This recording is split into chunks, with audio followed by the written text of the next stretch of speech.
आध्यात्मिक विद्वानों में ये चर्चाएं अक्सर होती रहती है कि ब्रह्मदेव के ब्रह्मदंड अस्त्र, भगवान नारायण के नारायणास्त्र और भगवान शिव जी के पाशुपतास्त्र में कौन सा अस्त्र सर्वशक्तिशाली है। हालांकि इन तीनों महाशक्तिशाली अस्त्रों की शक्तियों का बखान करना किसी भी मनुष्य के लिए असंभव है, लेकिन सत्य तो यही है कि भगवान एक ही है, परंतु सृष्टि को सुचारू रूप से चलाने हेतु उन्होंने अनेकों रूपों में अवतार धारण किया है, जिसमें मुख्यतः परम पिता ब्रह्मदेव जो कि सृष्टि के सृजन करता है, और भगवान विष्णु जो कि संपूर्ण जगत के पालन करता है, और भगवान शिव जी जो कि सृष्टि के संहारकर्ता के रूप में विराजमान हैं। दुष्टों और राक्षसी शक्तियों के विनाश हेतु पुराणों में त्रिदेवों के पास महाशक्तिशाली अस्त्रों का जिक्र हमें मिलता है। आज हम इन तीनों महाशक्तिशाली अस्त्रों के शक्तियों के बारे में बात करेंगे और यह जानने का प्रयास करेंगे कि कौन सा अस्त्र इनमें से बेहतर है। प्रथम हम बात करते हैं ब्रह्मदंड अस्त्र की।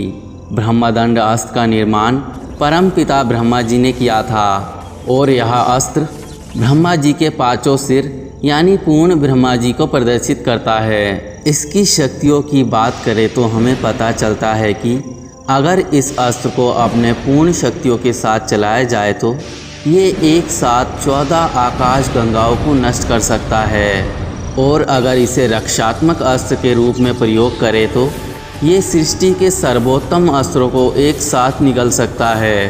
पौराणिक कथाओं के अनुसार कहे तो एक बार महर्षि वशिष्ठ जी और महर्षि विश्वामित्र जी के साथ युद्ध हुआ था, जिसमें ऋषि विश्वामित्र द्वारा चलाए गए ब्रह्मास्त्र, ब्रह्मशिरास्त्र और अन्य घातक अस्त्रों को ब्रह्मदंड अस्त्र ने निगल लिया था। नारायणास्त्र भगवान विष्णु का वो अस्त्र है जिसका उन्होंने अपने नारायण अवतार में प्रयोग किया था। यह अस्त्र लंबे काल तक अलग अलग अस्त्रों और आग की वर्षा करता है। जब कोई इसका विरोध करता है तो इस अस्त्र का तेज और ज़्यादा बढ़ जाता है और वो पहले से ज़्यादा तीव्रता से दुश्मन पर टूट पड़ता है।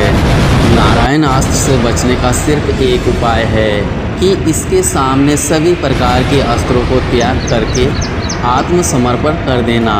ऐसा करने से नारायण अस्त्र शांत हो जाता है। महाभारत युद्ध के समय कुरु योद्धा अश्वत्थामा जो कौरवों की ओर से लड़ रहा था, उसने नारायण अस्त्र का प्रयोग पांडवों के सेना पर कर दिया था। तब अश्वत्थामा ने इसे चलाया तो आसमान में 11 रुद्र, सुदर्शन चक्र, गदा, त्रिशूल ऐसे लाखों प्रकार के अस्त्र शस्त्र सहित नारायण अस्त्र प्रकट हुआ था, जिसका प्रतिकार जो भी योद्धा करता उसका विनाश नारायण अस्त्र कर देता। बाद में भगवान श्री कृष्ण जी ने पांडवों के सेना सहित गदाधर भीम को भी समझाया और कहा इस अस्त्र का प्रतिकार करने का मन में भी ना सोचे, अन्यथा ये अस्त्र संपूर्ण विनाश कर देगा।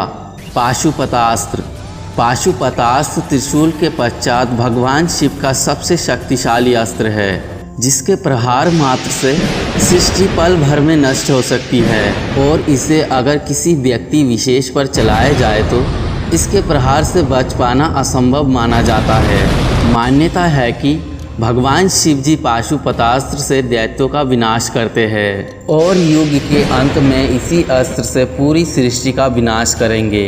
जब इस अस्त्र का आवाहन किया जाता है तो कई दैत्य, शैतान और आत्माएं आ जाती है और इसे और ज़्यादा शक्तिशाली कर देती है। वाल्मीकि रामायण के अनुसार अश्वमेध यज्ञ के समय राजा वीरमणि के रक्षा के लिए आए शिव जी को श्री राम द्वारा चलाए गए पाशुपतास्त्र को अपने हृदय में सहना पड़ा था। महाभारत युद्ध से पहले अर्जुन ने भगवान शिव जी से इसे प्राप्त किया था।